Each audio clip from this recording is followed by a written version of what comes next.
Hello दोस्तों, flat wisely में आप सभी का स्वागत है। तो DSSB के अंदर आपकी जनरल अवेयरनेस आती है 20 मार्क्स में। तो आज हम जनरल अवेयरनेस से स्टार्ट करेंगे। हम DSSB की तैयारी करेंगे फॉर PRT। तो हम सभी क्वेश्चंस को देखते हुए चलेंगे जो लास्ट ईयर आए हैं एंड रिपीटेडली जो आते जा रहे हैं। तो आज हम जनरल अवेयरनेस में जो टॉपिक ले रहे हैं वो है हम हिस्ट्री को पढ़ेंगे, ठीक है। तो आज का हमारा जो फर्स्ट क्वेश्चन है वो है the classical language of India Sanskrit is a derivative of which of the following languages. हमारे पास ऑप्शंस हैं इंडो लैंग्वेज, आर्यन लैंग्वेजेस, वैदिक संस्कृत लैंग्वेज, प्राकृत लैंग्वेज या फिर ऋग्वैदिक लैंग्वेज। सो आपके पास 3 सेकेंड्स का टाइम है, बताओ कि कौन सा आंसर करेक्ट होगा। So our correct answer is Indo Aryan languages, ठीक है। अब आते हैं नेक्स्ट क्वेश्चन पे। तो हमारा सेकेंड क्वेश्चन है who was the founder of आत्मीय सभा। कौन था फाउंडर आत्मीय सभा का? तो हमारे पास ऑप्शंस है फर्स्ट राजा Ram Mohan Roy, second Keshav Chandra Sen, third Dipendra Nath Tagore, fourth है राजा राधाकांता डेब। तो आपके अकॉर्डिंग इसका करेक्ट आंसर क्या होगा, सोच के बताओ। आपके पास 3 सेकेंड्स का टाइम है। सो आर करेक्ट आंसर इज राजा राम मोहन रॉय। जो बच्चे पॉलिटिकल साइंस ऑनर्स ग्रेजुएशन कर रहे थे या अभी जिनकी ख़त्म हुई है, तो उस एक सेमेस्टर में राजा राम मोहन रॉय के ऊपर जो पूरा आपने पढ़ा है उसमें आत्मीय सभा का भी जिक्र किया गया है। अब आते हैं नेक्स्ट क्वेश्चन पे। Question number 3 who was the founder of the slave dynasty. कौन था स्लेव डायनेस्टी का फाउंडर? तो हमारे पास ऑप्शंस है बहरम शाह, गियासुद्दीन बलबान, कुतुबुद्दीन ऐबक या फिर शमशुद्दीन इल्तुमिश। तो आपके पास 3 सेकेंड का टाइम है। करेक्ट आंसर सोचिए क्या होगा। So our correct answer is option C Qutubuddin Aibak. अब आते हैं नेक्स्ट क्वेश्चन पे। Question number 4। तो हमारा क्वेश्चन नंबर 4 है when was the reign of Iltutmish. Reign of Iltutmish कब था? तो ऑप्शन हमारे पास 1210 to 1228, 1210 to 1236, 1210 to 1235 या फिर 1210 to 1230। सो सोचिए आपका करेक्ट आंसर क्या होना चाहिए। आपके पास 3 सेकेंड्स का टाइम है।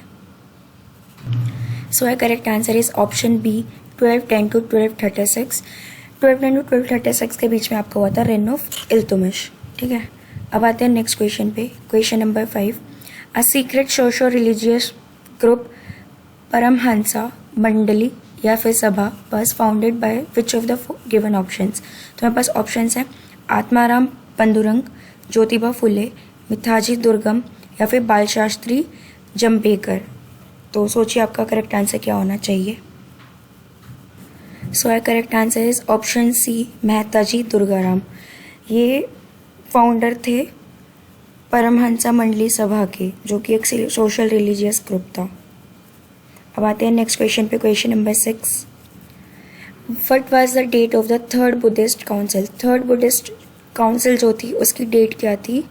तो हम एग्जैक्ट डेट तो नहीं बता सकते, लेकिन हम BC सेंचुरीज के अकॉर्डिंग बता सकते हैं कि कौन सी डेट थी। तो हमारे पास ऑप्शन है 227 BC, 383 BC, 250 BC या फिर 235 BC। तो आपके अकॉर्डिंग करेक्ट आंसर क्या होगा, बताइए।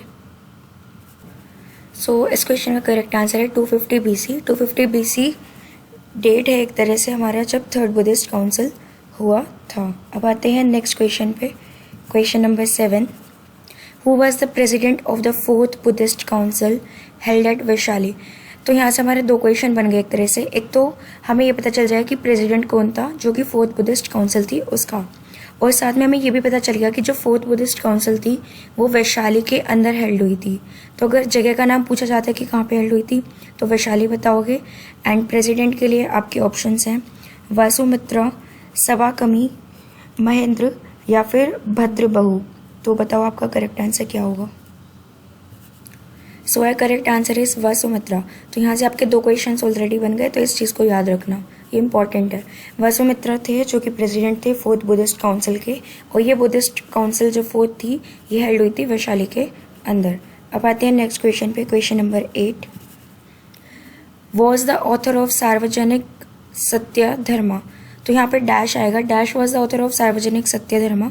तो ऑथर कौन थे जिन्होंने की लिखी है सार्वजनिक सत्य धर्मा? तो हमारे पास ऑप्शंस हैं दादोबा पांडुरंग, गोपाल हरि देशमुख, ईश्वरचंद्र विद्यासागर या फिर ज्योतिबा फुले। तो सोचो करेक्ट आंसर क्या होगा। सो यहाँ पे हमारा करेक्ट आंसर है ज्योतिबा फुले। ज्योतिबा फुले ने ये बुक लिखी थी सार्वजनिक सत्यधर्मा, तो ये ऑथर थे इस बुक के। अब आता है next question, question number 9। Which of the following is incorrect about the Satyashodhak Samaj. Satyashodhak Samaj के बारे में जो भी नीचे गिवन ऑप्शन है उसमें से क्या इनकरेक्ट है। तो हमारे पास जो ऑप्शन है वो है द समाज promoted marriages without the involvement of ब्राह्मण प्रीस्ट्स, इट्स मेंबर्स टूक अ vow not to consume alcohol, it was established initially in Satara and then in Pune, it was founded by Jyotirao Phule in 1873। तो आपके according ये जो चार options हैं इनमें से सत्यशोधक समाज के बारे में क्या चीज़ गलत लिखी हुई है, तो ऑप्शंस में से बताना है। So I correct answer is it was established initially in Satara and then in Pune.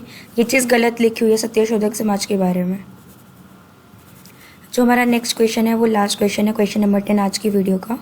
तो ये क्वेश्चन है which statement is true about the civil disobedience movement. तो नीचे दिए गए स्टेटमेंट में से हमें बताना है कि कौन सी ट्रू है सिविल डिसोबीडियंस मूवमेंट के बारे में। ये गांधी जी ने सिविल डिसोबीडियंस मूवमेंट चलाई थी। तो देखते हैं कि कौन सी स्टेटमेंट ट्रू है। तो हमारा फर्स्ट ऑप्शन ही गिवन है, none of the given options.